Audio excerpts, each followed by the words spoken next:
tribute to our dearly missed friend and colleague, Dr. Jon Cowans.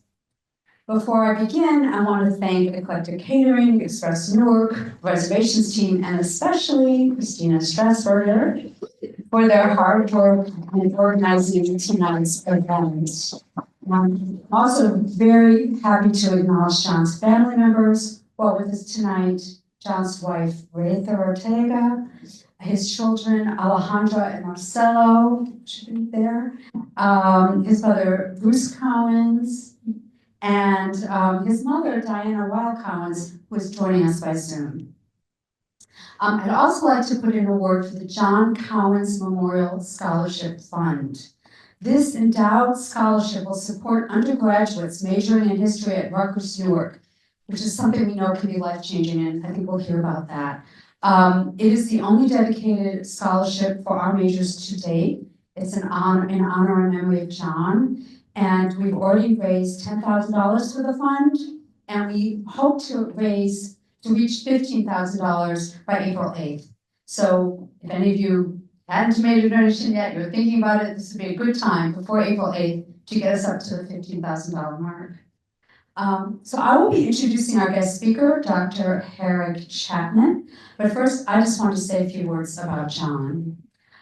Just a quick summary of some of the things he did. As we all know, Jon had a very laid-back demeanor, but he was an extremely serious intellectual, and he was in many ways a scholar. In his academic life, as in all other parts of his existence, Jon did things his own way.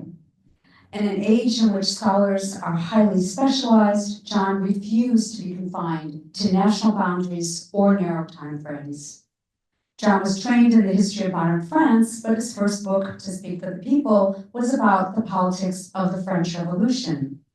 Jon was a Europeanist, fluent in French, Spanish, and Portuguese, but he published 2 books, Empire Films and Film and Colonialism in the 60s, which are there along with his other books, which focused on the US as well as Britain and France, and which were the first transnational studies of cinema and decolonization ever published. Of course, to write these 2 books, Jon also mastered the histories of these nations' colonies, that is China, Japan, Vietnam, Thailand, the Philippines, Malaysia, Syria, Algeria, and Kenya. Empire Films and Film and Colonialism in the 60s analyzed public opinion through the medium of film. They drew upon a vast set of sources, not only the films themselves, but the box office statistics and public discussions and reviews surrounding these films' receptions in 3 nations over a 30-year period.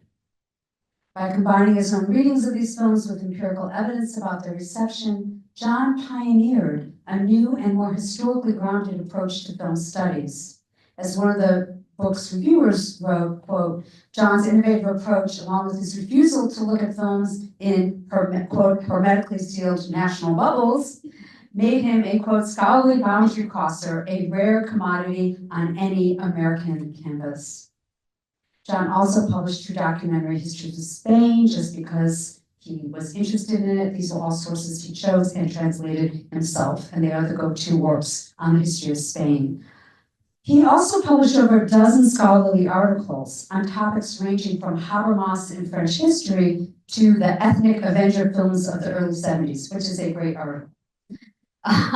Like his books, Jon's articles reflected his wide-ranging interests in politics, economics, the social history of daily life, and of course, music, film, art, and culture, some drawing from his earlier life as a musician.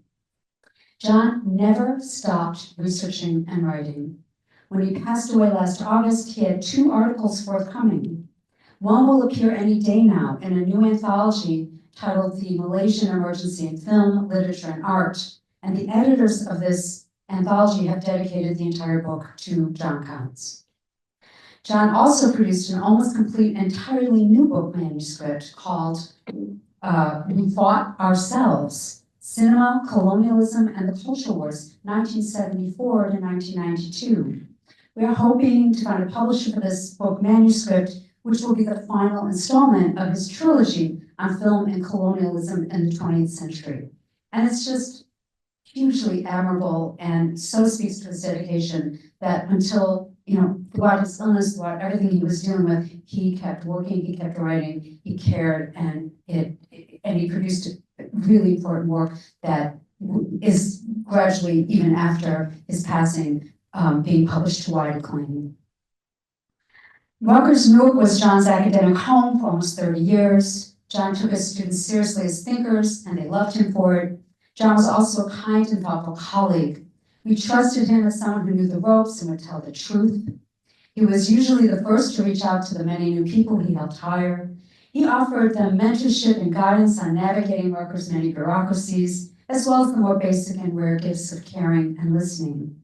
For that, perhaps as much as for his numerous other contributions, Jon will be lovingly remembered and profoundly missed. So I would like to introduce our guest speaker for the evening, Dr. Herrick Chapman.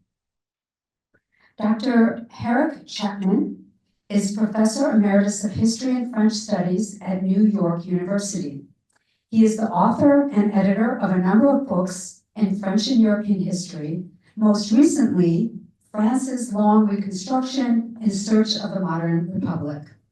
For 2 decades, he has also edited the journal French Politics, Culture, and Society, which is one of many journals in which Jon Cowans published research.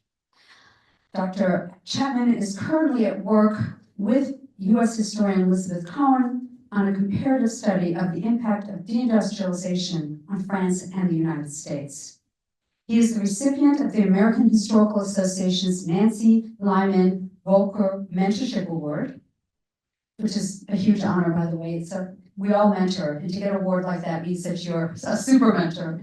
And he has been decorated as a Chevalier dans l'Ordre des Palmes Académiques, however you say it, best I can, in France. Dr. Herrick Chapman. I first want to thank Beryl Satter and the History Department for inviting me to share some of my reflections on Jon's work as a historian, and also thanks to Christina Strasburg for helping with my arrangements. And I also want to say to Jon's family, friends, and colleagues how sorry I am. I know that Jon was very much beloved and is now missed immeasurably. I didn't know Jon well, but through conversations at conferences, from a seminar we had at NYU to discuss an article he was preparing over two decades ago, and from my correspondence with him about scholarly matters over many years after that, I came to see what an extraordinary person he was. Learned, fiercely analytical, fearless in speaking his mind, and also funny, intellectually generous, and utterly unpretentious. Still, I knew Jon mainly through his writings, which I learned from immensely and greatly admired. So when Professor Satter contacted me, I welcomed this opportunity to revisit and to pay tribute to his work. Let me first say a word about his scope, which Beryl has already pointed to. His historical travels went far and wide.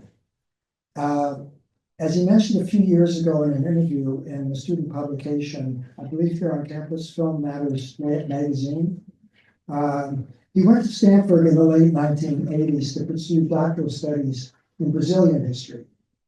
But he soon moved into modern European history and studied with Stanford's eminent intellectual and cultural historian of the 18th century France, Quaker. The latter had by then become a leading proponent in the United States of the Cambridge School of the History of Political Thought, as pioneered by John Pocock and Quentin Skinner.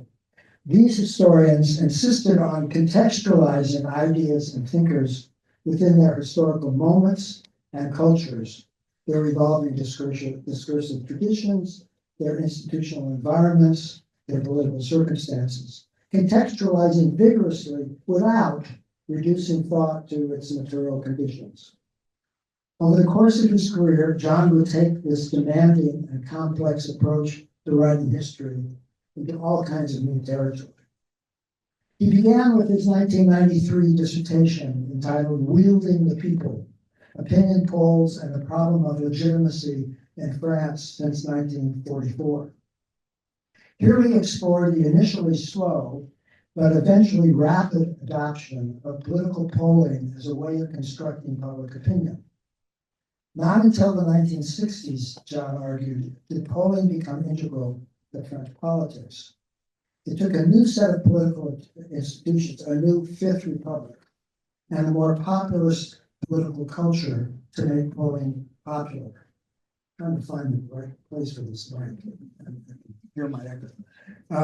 Let me know if you're not hearing me, okay? And the French have remained obsessed with polls ever since. Inventions, John wrote, do not necessarily foist themselves upon societies that have no use for them, but rather tend to gain broad acceptance only when they satisfy some kind of demand and fit within a society's existing political institutions, ideas, and culture. And so it was with polling. John soon published a number of important articles from this research, as well as on several related topics, such as the conflict between high culture and more crowd-pleasing commercial culture in the reconstruction of French radio after World War II. Or another important piece on the use of history and memory in the rhetoric of Philippe Pétain, Charles de Gaulle, and the French resistance. Or his trenchant essay on how French historians responded to Jürgen Habermas's influential book, The Structural Transformation of the Public Sphere. The body of work represented by these articles, published in swift succession after he had completed his dissertation, established John as an important new voice in the study of political culture in 20th century France. Remarkably, almost simultaneously in 2001, he published his first book on an entirely different era. This work, To Speak for the People, Public Opinion and the Problem of Legitimacy in the French Revolution, investigates how politicians over the full decade of the French Revolution, continuously shaped and reshaped their concepts of public opinion as a basis for legitimizing their authority and substantiating the principle of popular sovereignty. As John showed by analyzing the rhetoric expressed in the main deliberative assemblies of the government, revolutionaries fought bitterly over what constituted public opinion and how to know what it was.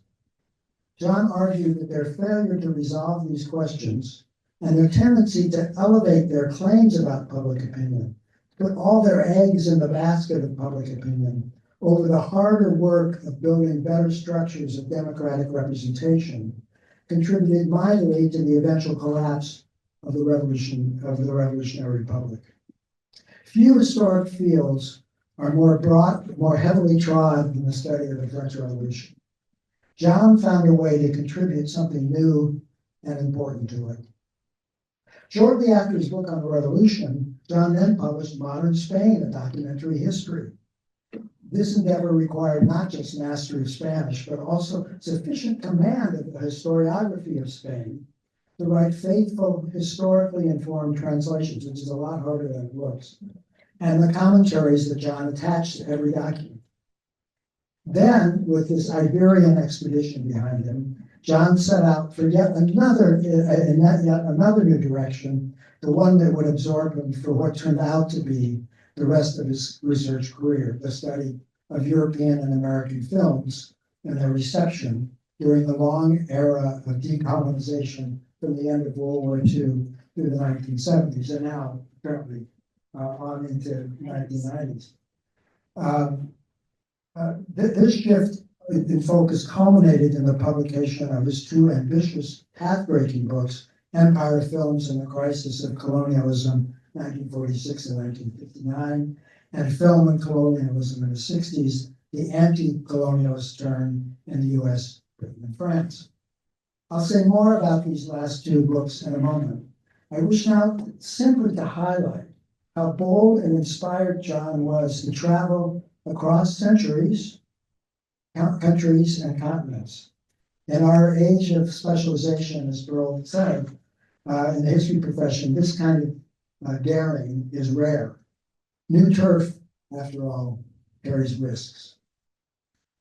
But before turning to the film books, let me point to two qualities manifest in most everything he published.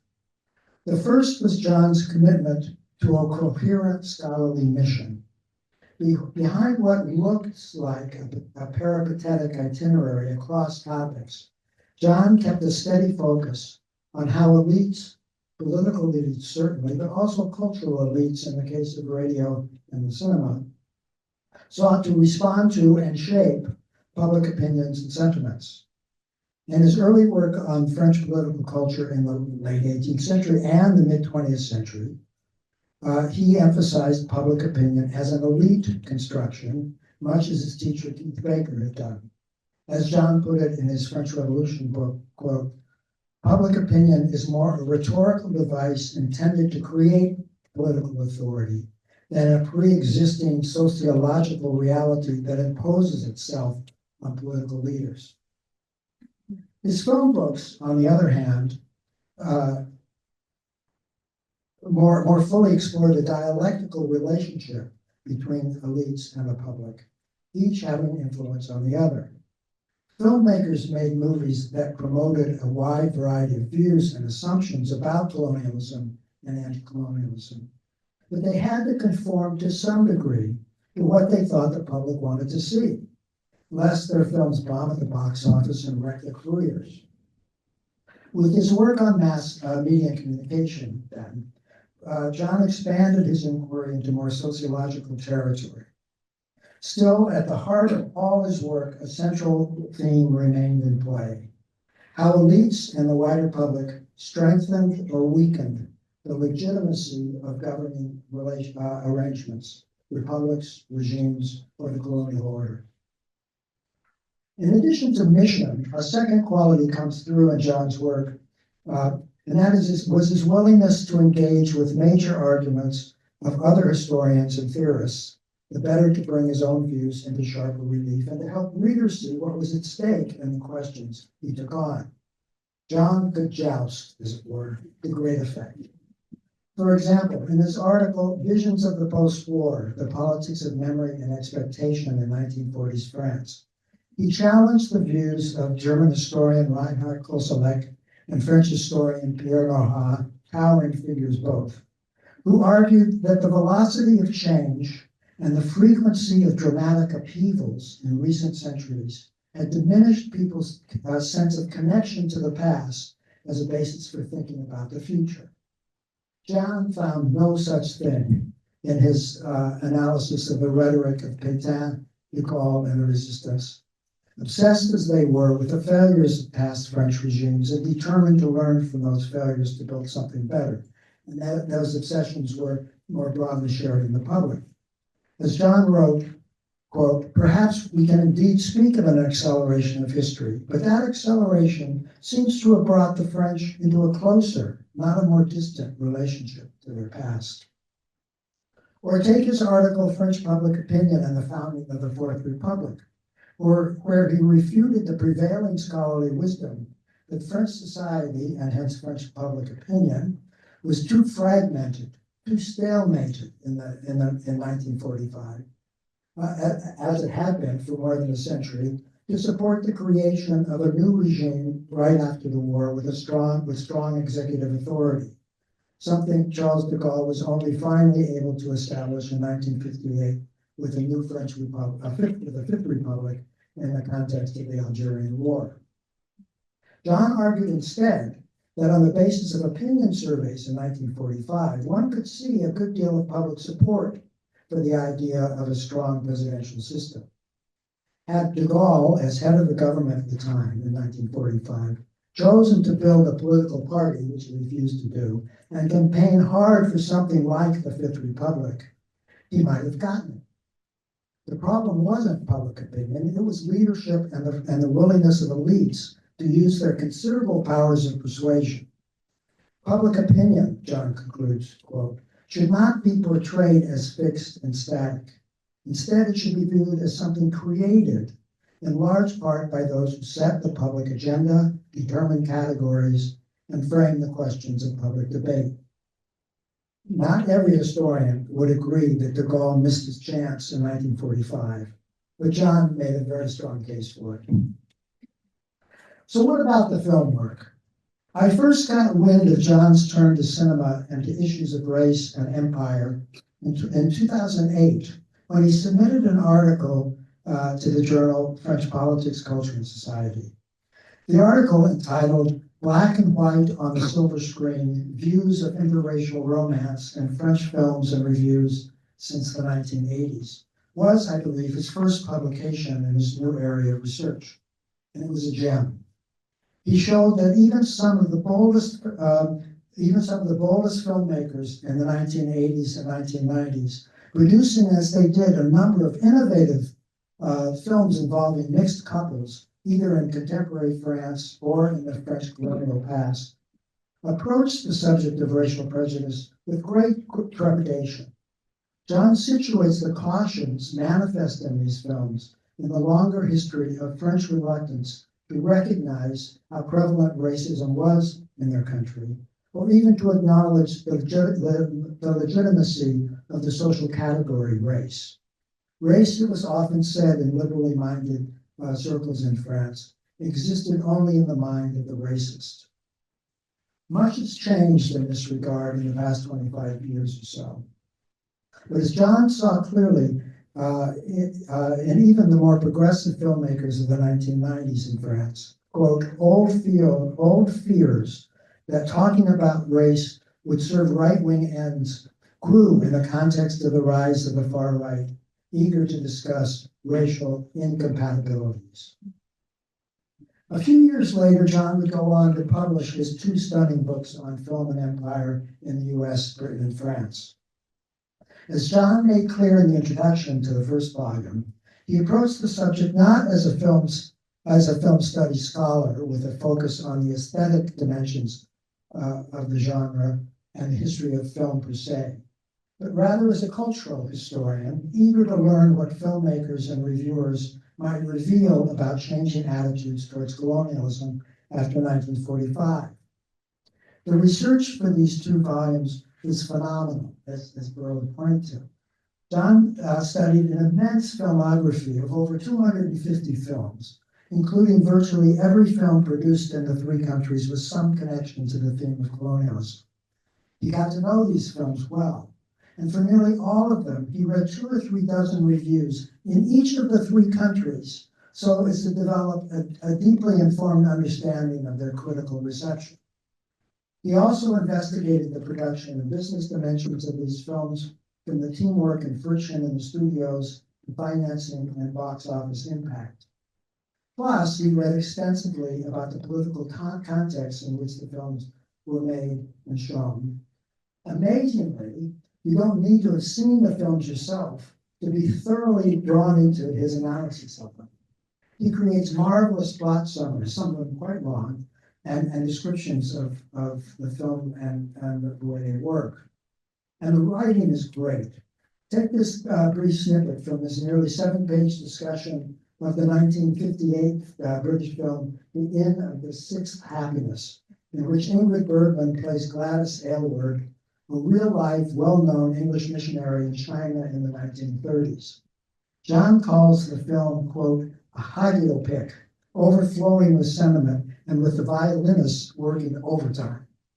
He goes on to write, for late 1950s Western viewers depressed about a now communist China, The Inn of the Sixth Happiness offered a heartening tale of rousing victory, with Aylward succeeding brilliantly in every seemingly hopeless task she attempts. When crises arise, the helpless Chinese turn to her for guidance. Tell us what to do, one man begs her when the Japanese bomb the village. And she improvises solutions that never occurred to any of the Chinese. Time and again, she gives orders to the Chinese, and they are all obeyed by villagers committed to foot binding. She gets them to stop the practice. By mountain bandits, and even a furious axe-wielding prison rioter. If ever a film merited the term imperialist nostalgia, certainly this one does. The tale presents a superhuman heroine she is to missionary work what John Rambo is to soldiering in Vietnam.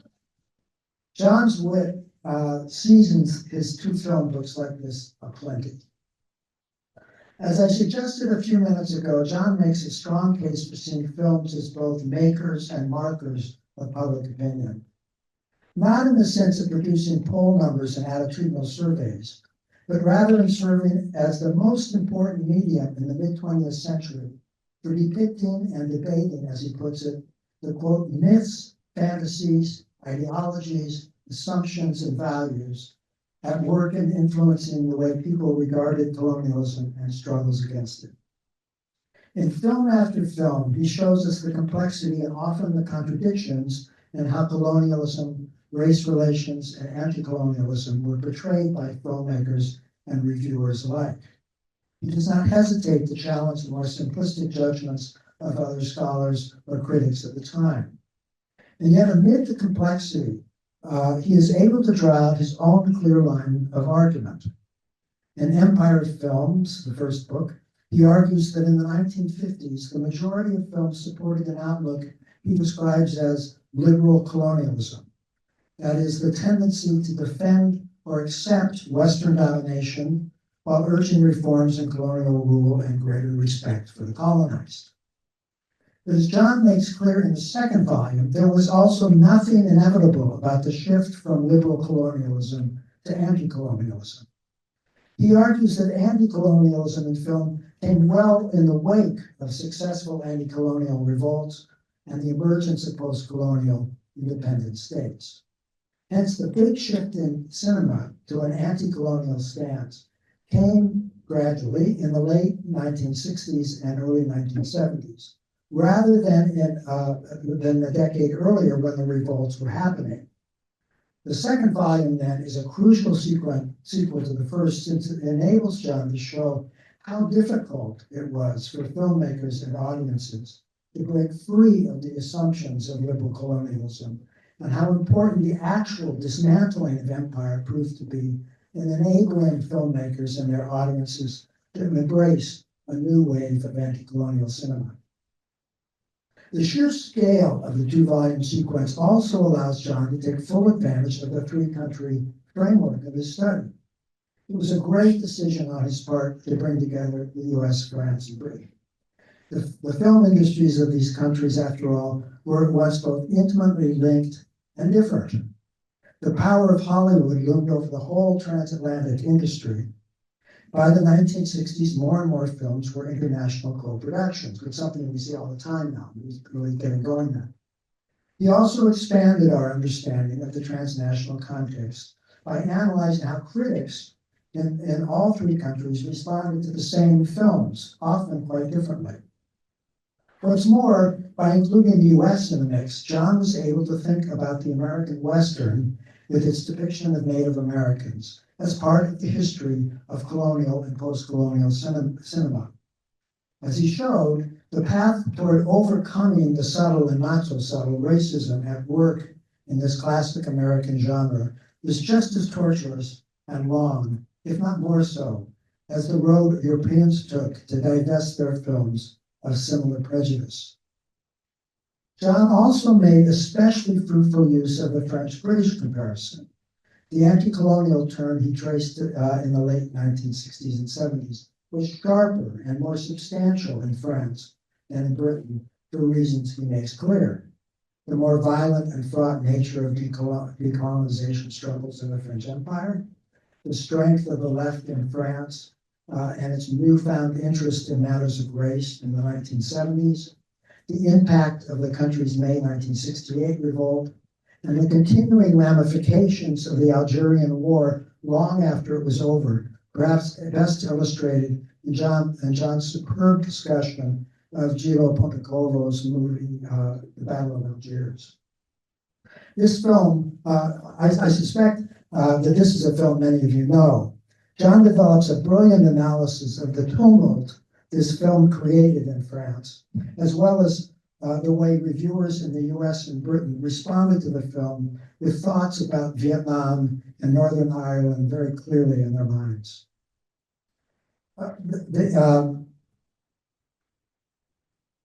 Historians in recent years have, as some of you, I'm sure, are very aware of, have debated the relative merit of doing comparative versus transnational history. Jon's work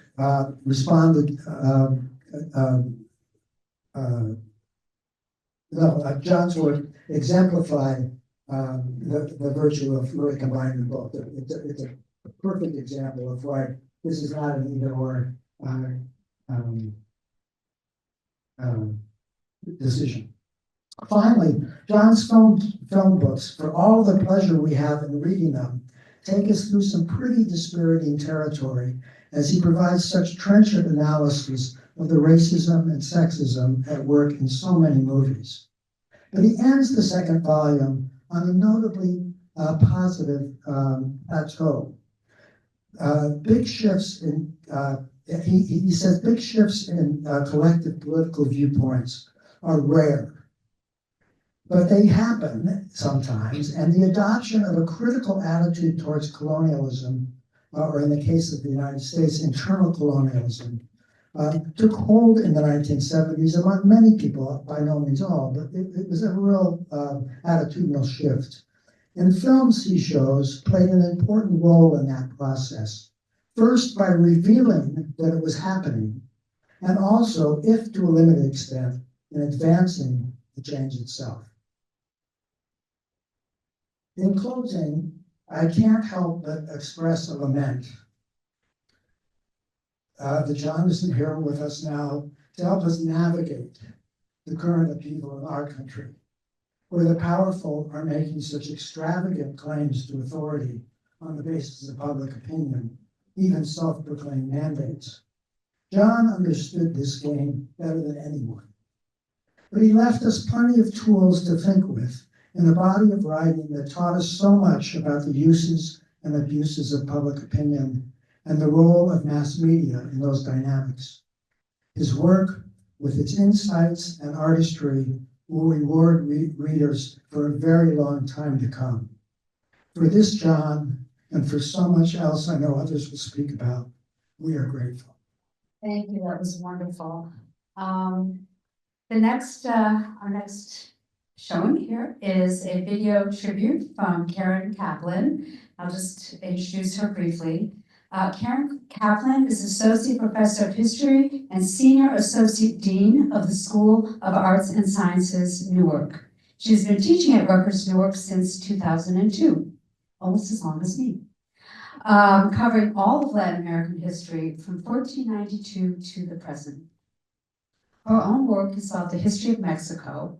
Her first book, Local Liberalisms, Mexico's Indigenous Villagers and the State, 1812 to 1857, explores how early 19th century Mexicans in the states of Oaxaca and Yucatan, be they indigenous villagers, government officials, or local elites, worked to incorporate the institutions of liberalism into their daily political lives, and how the local liberalisms that they built interacted with a national liberal movement that often contradicted the basis of local agreements. So we will see her video tribute now.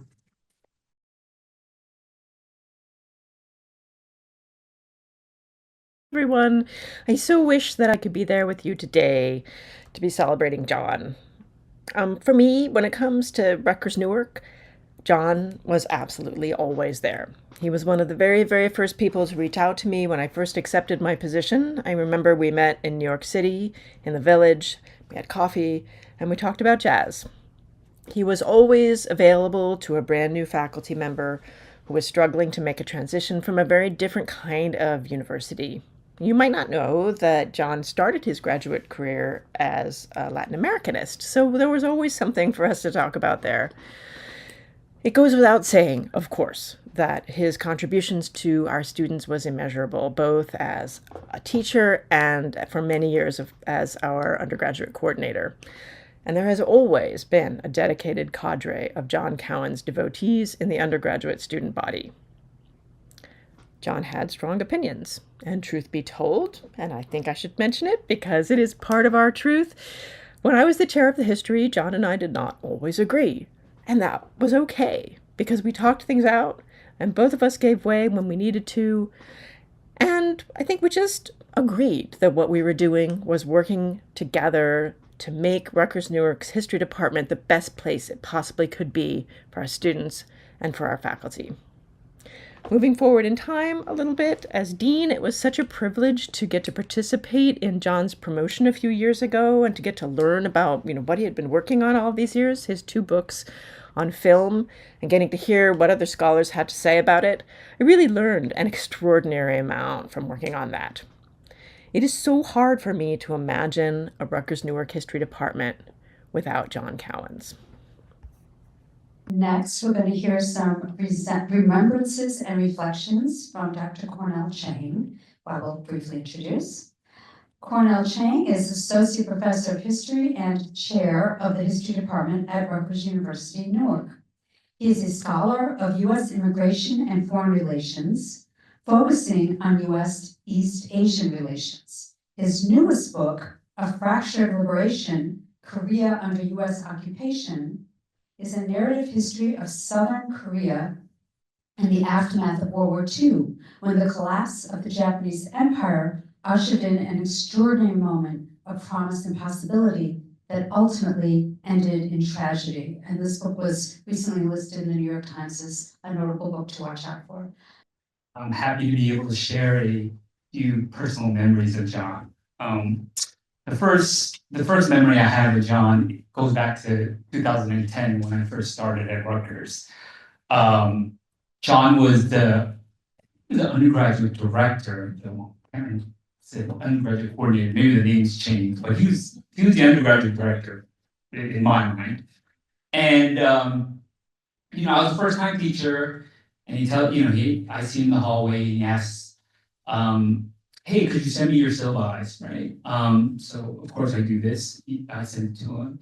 A few days later, he emails me, and in the email, he has a fairly long list of suggestions and some copy edits to boot. And I remember at the time thinking, wow, this is a person that takes his job very seriously. In my mind, I was thinking maybe a little too seriously. But that was the thing about Jon. Jon cared deeply about high standards for teaching and wanted a quality, history education for his students.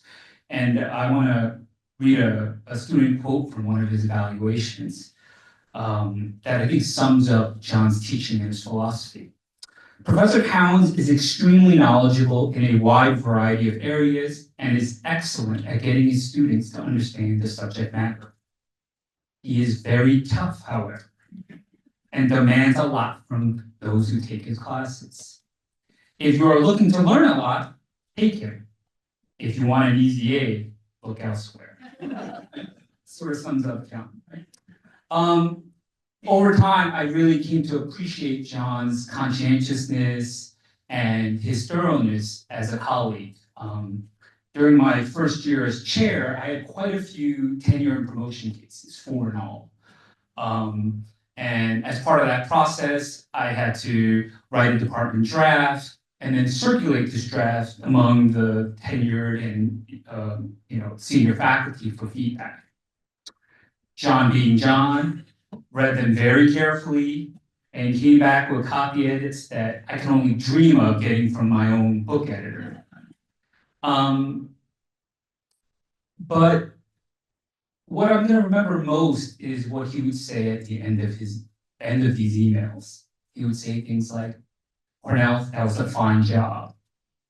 And then in his final email, in the 4th and last case, which might have been the last communication I had with him, he wrote, "I really appreciate all the work you're doing on these. You are earning your pay!" Exclamation point. As a first-year chair who was still trying to find his way, Jon's words were very meaningful to me. Jon will be missed. So next we will have an alumni reflection by Mike Snyder. And I just want to give a brief introduction to Mike. Mike Snyder is a graduate of Rutgers University-Newark, where he received his bachelor's degree in 2012. graduating summa cum laude as a member of Phi Beta Kappa and Phi Alpha Theta. He finished his graduate studies at Rutgers-Newark in 2017. As a graduate student, Mike shifted his focus to the history of slavery in Morris County. Throughout his academic career, Mike would often visit with and seek the expertise of Dr. Jon Cowans, who was Mike's undergraduate advisor. After graduation, Mike taught part-time at Union College, and Mike often, not to the present, presents his research, Rocks in the Garden, A Public History of Slavery in Morris County, at libraries and other venues throughout the area.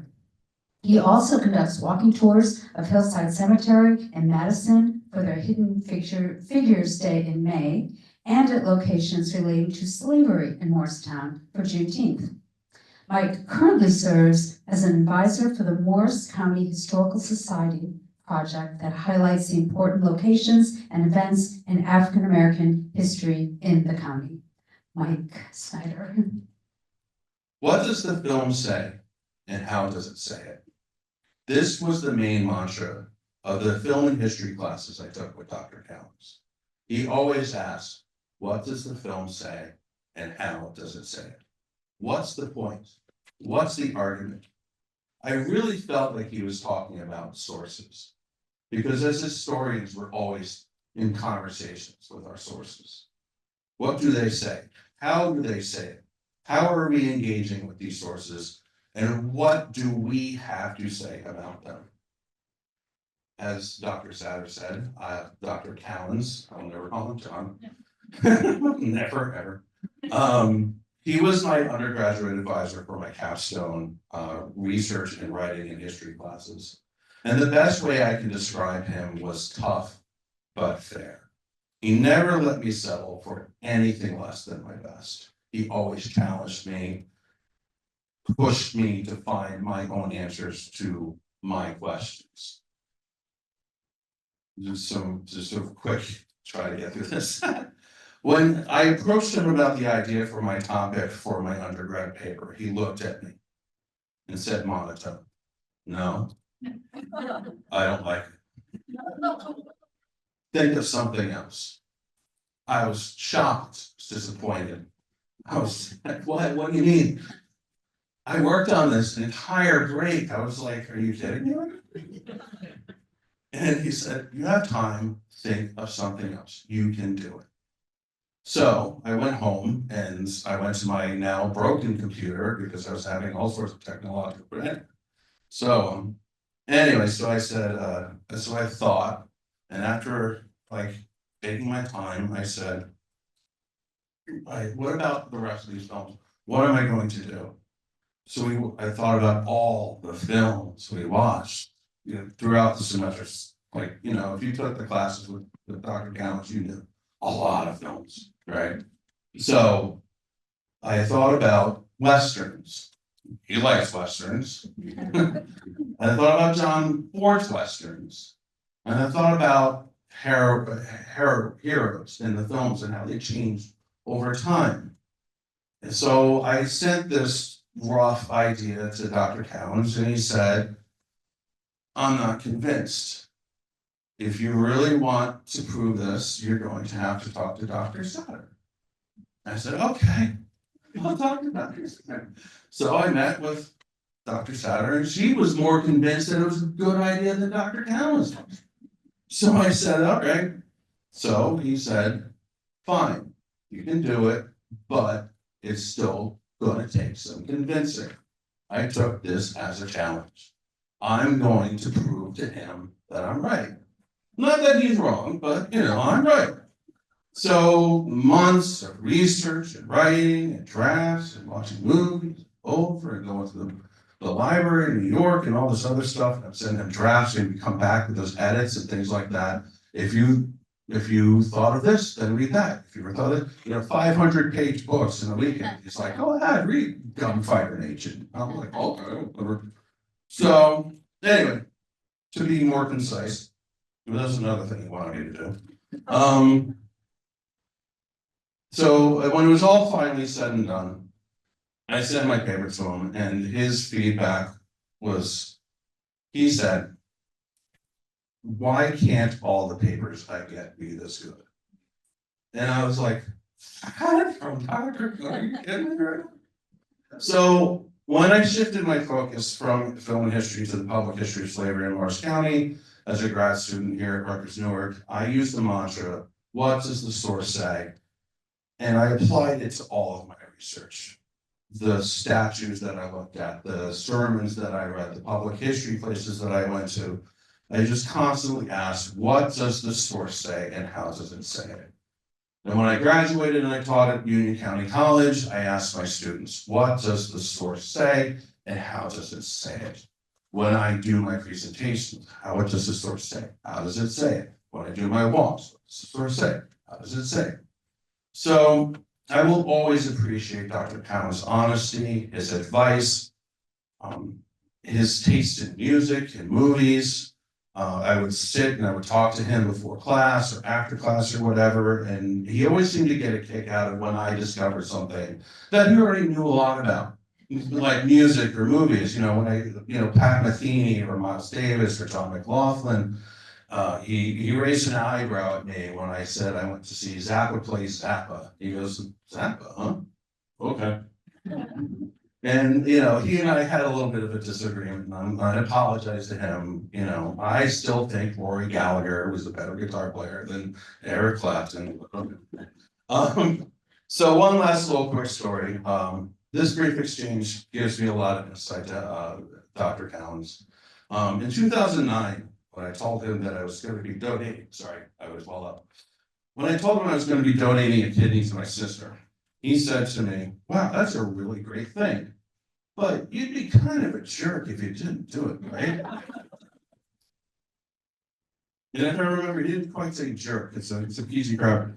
Anyway, so he was honest. So thank you, everyone, Dr. Cowans, for the meetings, for the honest advice, and for not accepting less than my best. And in the words of one of my favorite bands, may the four winds blow you safely home. Okay, we have another alumni reflection, this time by Thomas Derr. A little brief introduction. Thomas Michael Derr is a proud double alum of Rutgers University-Newark, earning a bachelor's and a master's degree in history here. He is currently a social studies educator at Garfield High School and adjunct professor at Bergen Community College.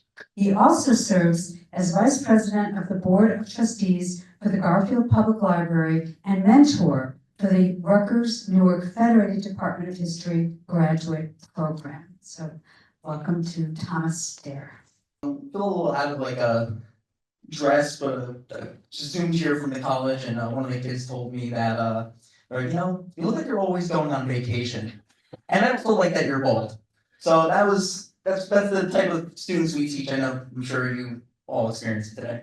I did want to just show. I thought maybe I'd be unique in getting to show one of these things, because I did save all three of them. But I did not just take them one time. I took them 3 times. I don't know why. Don't ask me. But so I remember when I was in school. Well, coming here was nice. Coming back, I miss everybody. So many familiar faces. Professor Giloi over here with my undergraduate paper as well. And then Kaplan was very funny because I ended up writing a whole proposition when I started teaching high school. The one reason they pulled me in, they're like, "Look, we love your background in history, but we want to know, can you teach other stuff than just the regular stuff?" I'm like, "Absolutely." I gave them a whole list. Every single list was cinema and society. It was film history studies. And then the one that they picked, Latin American Studies. So that's like one of my classes that I started from Captain. So unfortunately, I haven't gotten one of his yet. I'm trying really hard. I got a dual enrollment class, which is good, but I'm trying to get like a film history class soon. So that's the next thing I'm working on. I also always tell my students, they're like, "Oh, you're always the cool teacher, right? You like tattoos, you're chill, whatever." But the thing is, a lot of my teaching philosophy really actually comes from sitting in Dr. Cowans' class. Just because I would sit there, I took him 3 times, right? There had to have been a reason for it. I love the Socratic method and just the way that he really pulled the best out of his students. And I will say it is honestly the most rigorous and most challenging class I've ever had. in undergraduate especially. But it was the most rewarding, right? Going home and reading all of the really cool stories, you know, and sometimes like, you're like, oh my God, I'm reading 40 pages in one day. You can look through it. I have all highlights and you can actually just literally see it. And the best thing was walking into class and being like, yo, did you read this stuff? Did you read all this stuff? Everyone would come to me because I was always like the one history major in the history class. I know some of you know that feeling. And I would tutor people after the class, like, can you help me understand this? I don't get what's going on. And the funniest thing ever too is just whenever we're in class, because I would talk to them before class, after class. And I also love music, I play drums, so I would always talk to them about that stuff. And I got really into film because of him. And I would be the only person to ever raise my hand to participate. But it's just Dr. Cowans would always do this thing where he would look through the room, but like ignore me. You know, and I never took it personally because I knew he was trying to get that engagement because now as an educator myself, I kind of struggle with the same thing. I have 2 classes back to back at the college and one of the girls just today came up to me, she's like, Professor, we heard you were talking shit about us. So I'm like, what do you mean? And they're like, oh, a friend in my other class told me that we don't talk as much as them. I'm like, well, it's true. You guys don't, it's like the same 1 or 2 kids, and guess what, those 2 kids that talk, I've had one at the college before, and the other one I had in high school. So they're the only ones that talk. So it makes sense. But yeah, I always sit down and I always tell the kids in the beginning of the year how if I could teach without teaching standards and New Jersey State, all this stuff, I would do exactly what Dr. Cowans did. It was just, I think it's the best way to teach. With like the sources, makes you really struggle and to think critically about what you're working with, what you're reading, what it says, how it says it. That's a good way to put it.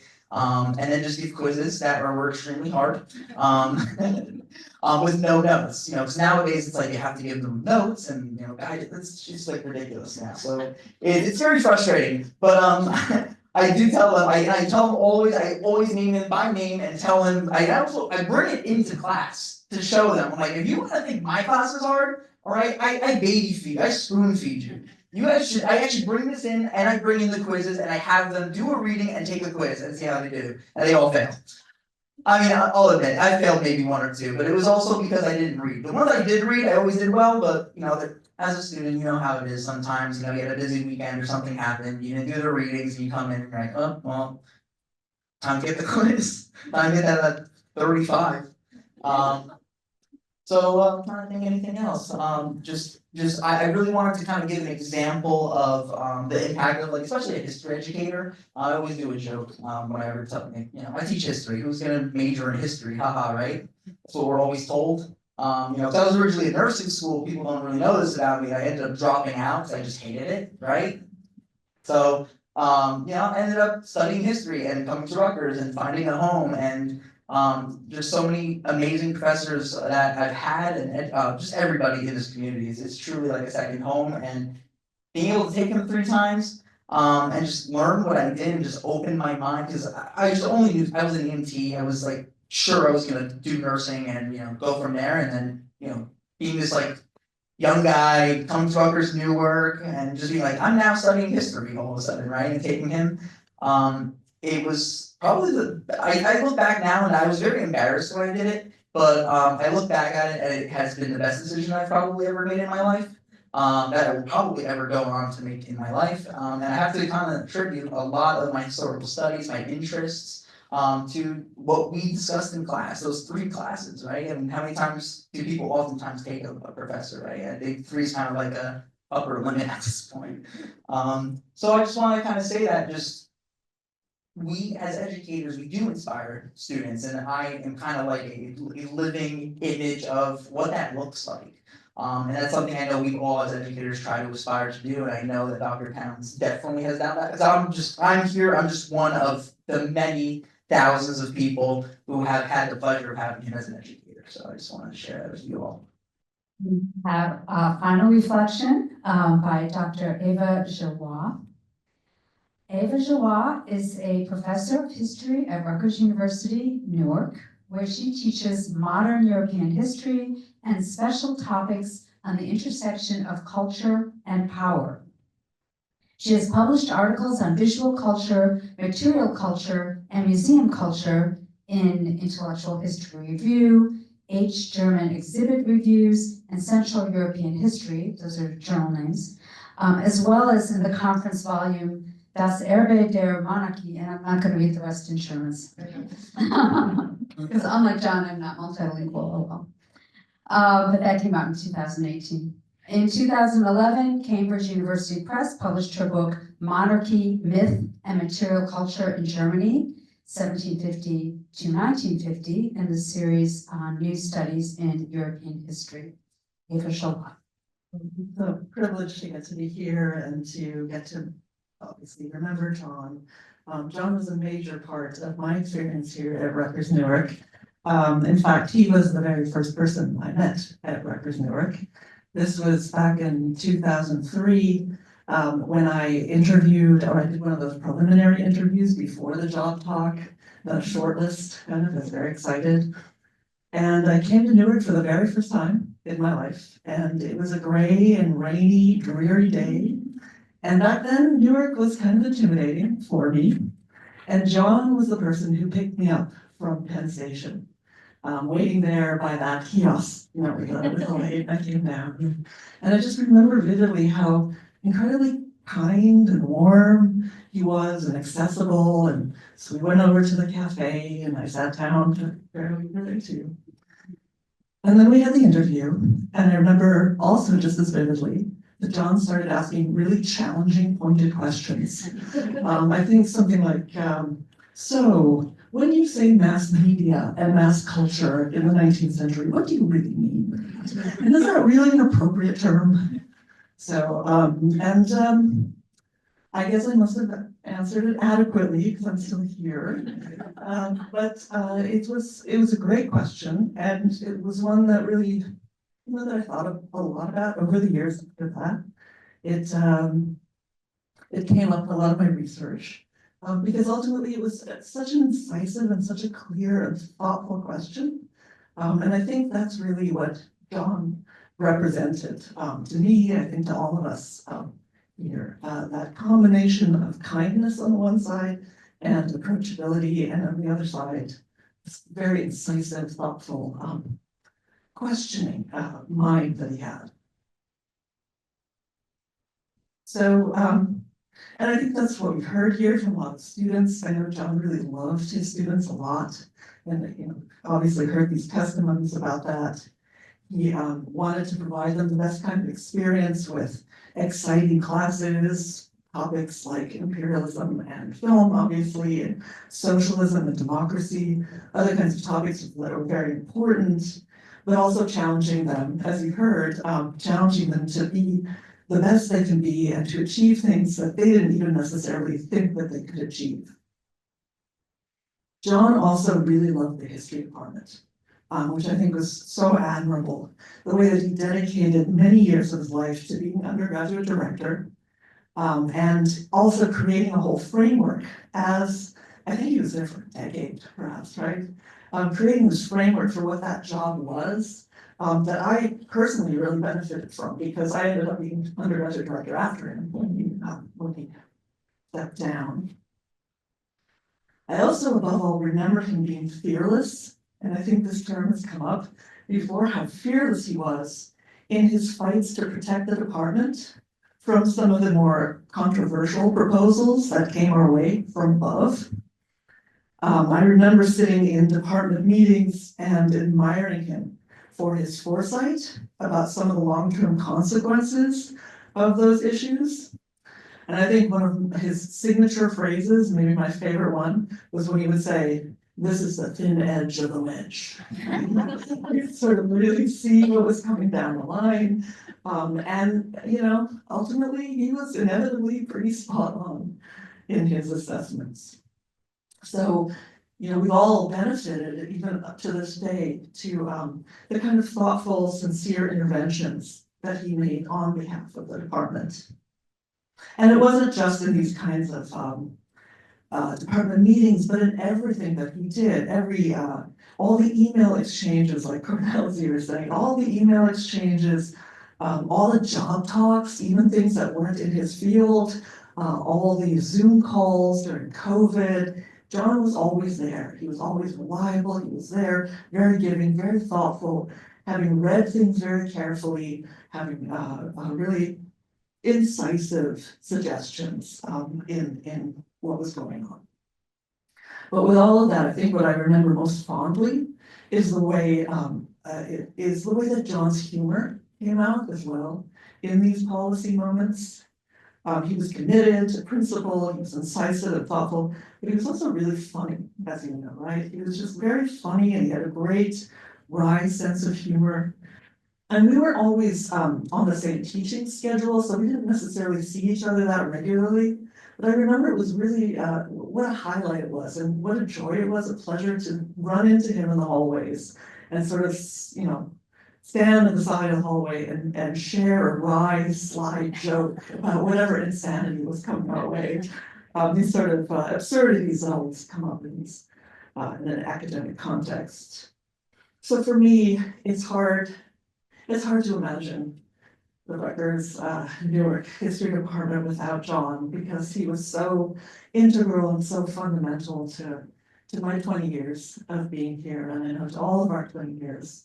And we remember him very fondly and miss him very greatly.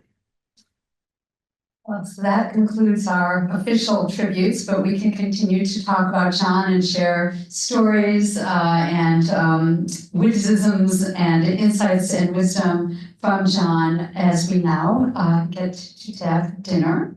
So dinner is served, and thank you everyone for being here and everyone who participated in this wonderful tribute. Thank you.